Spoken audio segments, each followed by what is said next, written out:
ಪ್ರತಿಭಾ. ನಾನು 5ನೇ ತರಗತಿ ಸಿ ಭಾಗದಲ್ಲಿ ಓದುತ್ತಿದ್ದೇನೆ. ನನ್ನ ಶಾಲೆ ಹೆಸರು PMC KP ನಡವನಕೆರೆ.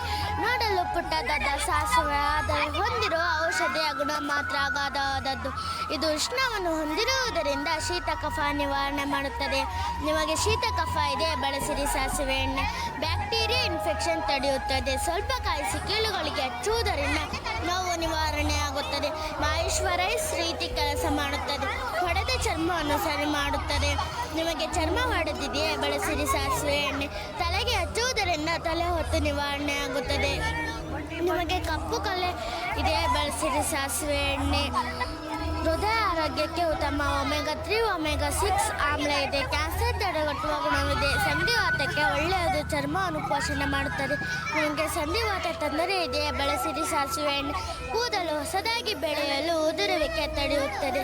ಒಳ್ಳೆಯ ಕೊಲೆಸ್ಟರಾಲ್ ಬೆಳೆಯಲು ಸಹಾಯವಾಗಿದೆ. ಇಷ್ಟು ಒಳ್ಳೆಯ ಗುಣವಿರುವ ಸಾಸಿವೆ ಎಣ್ಣೆಯನ್ನು ನಮ್ಮದಾಗಿಸಿಕೊಳ್ಳೋಣ. ಕಲಬೆರಕೆಯ ರಿಫೈನ್ಡ್ ಎಣ್ಣೆಯನ್ನು ತ್ಯಜಿಸೋಣ. ಧನ್ಯವಾದಗಳು. ಎಲ್ಲರಿಗೂ ನಮಸ್ಕಾರ. ನಮ್ಮ ಗಾಣದ ಎಣ್ಣೆಯ ಕಾರ್ಯಕ್ಷೇತ್ರಕ್ಕೆ ಸ್ವಾಗತ ಸುಸ್ವಾಗತ. ನನ್ನ ಹೆಸರು ನಾಗೇಶ್ ವಿಜಿ. ನಾನು 5ನೇ ತರಗತಿ ಸಿ ಭಾಗದಲ್ಲಿ ಓದುತ್ತಿದ್ದೇನೆ. ನನ್ನ ಶಾಲೆ ಹೆಸರು PMC KP ಶಾಲೆ ನಡುವಿನಕೆರೆ. ನಾನು ಪರಿಚಯಿಸುತ್ತಿರುವ ಎಣ್ಣೆ ತೆಂಗಿನೆಣ್ಣೆ. ಕಲ್ಪವೃಕ್ಷ ಎಂದು ಕರೆಸಿಕೊಳ್ಳುವ ತೆಂಗಿನ ಮರ ಅಡಿಯಿಂದ ಮುಡಿಯವರೆಗೆ ಉಪಯೋಗಕರವಾಗಿದೆ. ತಾಯಿ ಹಾಲನ್ನು ಹೊರತುಪಡಿಸಿ ಇನ್ಯಾವುದಾದರೂ ಇದೆ ಎಂದರೆ ಅದು ತೆಂಗಿನೆಣ್ಣೆ. ನಿಮಗೆ ಈ ವಯಸ್ಸು ಆಗಿದ್ದರೆ ಬಳಸಿರಿ ತೆಂಗಿನೆಣ್ಣೆ. ಈ ಎಣ್ಣೆಯನ್ನು 60 ವರ್ಷದೊಳಗಿನವರು 3 ಸ್ಪೂನ್, 61ರಿಂದ 80 ವರ್ಷದವರು 4 ಸ್ಪೂನ್, 80 ವರ್ಷ ಮೇಲ್ಪಟ್ಟವರು 6 ಸ್ಪೂನ್ ಕುಡಿದರೆ ಒಳ್ಳೆಯದು. ಆದರೆ ರಿಫೈನ್ ಮಾಡಿದ ಎಣ್ಣೆಯನ್ನು ಬಳಸಬಾರದು. ಅದಕ್ಕೆ ಬದಲಾಗಿ ಗಾಣದಿಂದ ತಯಾರಿಸಿದ ಎಣ್ಣೆಯನ್ನು ಬಳಸುವುದರಿಂದ ಎಷ್ಟೆಲ್ಲ ಪ್ರಯೋಜನಗಳಿವೆ ನೋಡಿ. 15 ml ನಷ್ಟು ತೆಂಗಿನ ಎಣ್ಣೆಯನ್ನು 15 ನಿಮಿಷ ಬಾಯಲ್ಲಿಟ್ಟುಕೊಂಡು ಮುಕ್ಕಳಿಸಬೇಕು. ಇದನ್ನು ಆಯಿಲ್ ಪುಲ್ಲಿಂಗ್ ಎನ್ನುವರು. ಇದರಿಂದ ಲಿವರ್ ಶುದ್ಧಿಯಾಗುತ್ತದೆ, ಪ್ಯಾಂಕ್ರಿಯಾಸ್ ಶುದ್ಧಿಯಾಗುತ್ತದೆ, ಬಾಯಲ್ಲಿರುವ ಕೆಟ್ಟ ಜೀವಿಗಳು ನಾಶವಾಗುತ್ತವೆ, ಬಾಯಿಯ ಆರೋಗ್ಯ ಉತ್ತಮ ಆಗುತ್ತವೆ. ನಿಮಗೆ ಹೃದಯಾಘಾತ ತಪ್ಪಬೇಕೇ, ಬಳಸಿರಿ ತೆಂಗಿನೆಣ್ಣೆ.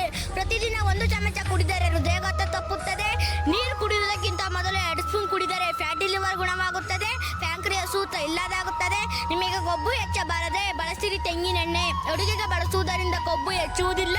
ಇದು ಸ್ಯಾಚುರೇಟೆಡ್ ಫ್ಯಾಟ್ ಆಗಿದೆ. ಇದು HDL ಅಂದರೆ ಒಳ್ಳೆಯ ಕೊಬ್ಬನ್ನು ಹೆಚ್ಚಿಸಿಕೊಳ್ಳಲು ಸಹಾಯಕವಾಗಿದೆ. ಕೊಬ್ಬರಿ ಎಣ್ಣೆ ಬಳಸುವುದರಿಂದ 1 ತಿಂಗಳಿಗೆ ಶೇಕಡ 20ರಿಂದ 30ರಷ್ಟು ಕೊಬ್ಬು ಕಡಿಮೆಯಾಗುತ್ತದೆ. ನಮ್ಮ ದೇಹದಲ್ಲಿ 1.5ರಷ್ಟು ಫ್ಯಾಟ್ ಇರಬೇಕು. ಆದರೆ ಡಯಾಬಿಟಿಕ್ ಪೇಷಂಟ್ಗಳಲ್ಲಿ ಜಾಸ್ತಿ ಇರುತ್ತದೆ. ಅಂಥವರು ಕೊಬ್ಬರಿ ಎಣ್ಣೆಯನ್ನು ಬಳಸಬೇಕು. ಶುಗರ್ ಲೆವೆಲ್ ಕಡಿಮೆ ಮಾಡುತ್ತದೆ. ಪ್ರತಿದಿನ ರಾತ್ರಿ ಒಕ್ಕಳಿಗೆ ಹಾಕುವುದರಿಂದ ಹೊಟ್ಟೆಯ ಒಳಗಿನ ಅಂಗಾಂಗಗಳು ಬಲವೂತವಾಗುತ್ತವೆ. ಅಂಗಾಂಗಗಳು ಬಲವೂತವಾಗಬೇಕೇ, ಬಳಸಿರಿ ತೆಂಗಿನೆಣ್ಣೆ. ತಲೆಗೆ ಹಚ್ಚುವುದರಿಂದ ತಂಪಾಗಿ ಕೂದಲು ಉದ್ದವಾಗಿ ಬೆಳೆಯುತ್ತದೆ. ಕೂದಲು ಉದ್ದವಾಗಿ ಬೆಳೆಯಬೇಕೇ, ಬಳಸಿರಿ ತೆಂಗಿನೆಣ್ಣೆ. ಕಣ್ಣು ತಂಪಾಗಿ ಡಯಾಬಿಟಿಸ್ ರೆಟಿನೋಪತಿ ಕಡಿಮೆಯಾಗುತ್ತದೆ. ರೆಟಿನೋಪತಿ ಕಡಿಮೆಯಾಗಬೇಕೇ, ಬಳಸಿರಿ ತೆಂಗಿನೆಣ್ಣೆ. ಇದನ್ನು ಹಚ್ಚಿಕೊಂಡು ಅಭ್ಯಾಸ ಮಾಡಿದರೆ ಚರ್ಮ ಕಾಂಚಿತವಾಗುತ್ತದೆ. ಚರ್ಮ ಕಾಂಚಿತವಾಗಬೇಕೇ, ಬಳಸಿರಿ ತೆಂಗಿನೆಣ್ಣೆ. ಹೊಳಪಾಗುತ್ತದೆ. ಚರ್ಮದಿಂದ ವಾತರೋಗ ನಿವಾರಣೆಯಾಗುತ್ತದೆ.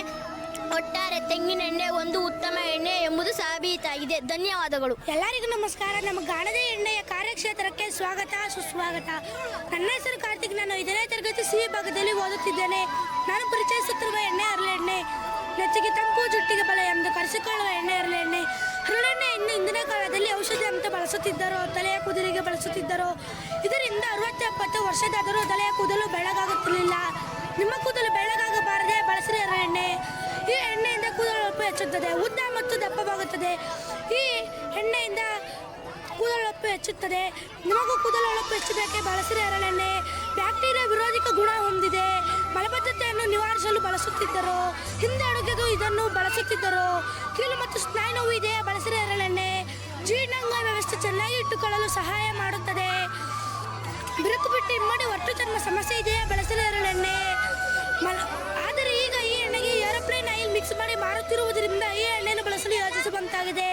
ಕಲಬೆರಕೆ ಎಣ್ಣೆಯಿಂದ ದೂರವಿರಲು ಮನೆಯಲ್ಲಿ ಬೇಯಿಸಿದ ಹರಳೆಣ್ಣೆ ಅಥವಾ ಗಾಣದ ಎಣ್ಣೆಯನ್ನು ಬಳಸಿ ನಮ್ಮ ದೇಹವನ್ನು ತಂಪಾಗಿರಿಸಿಕೊಳ್ಳೋಣ. ಧನ್ಯವಾದಗಳು.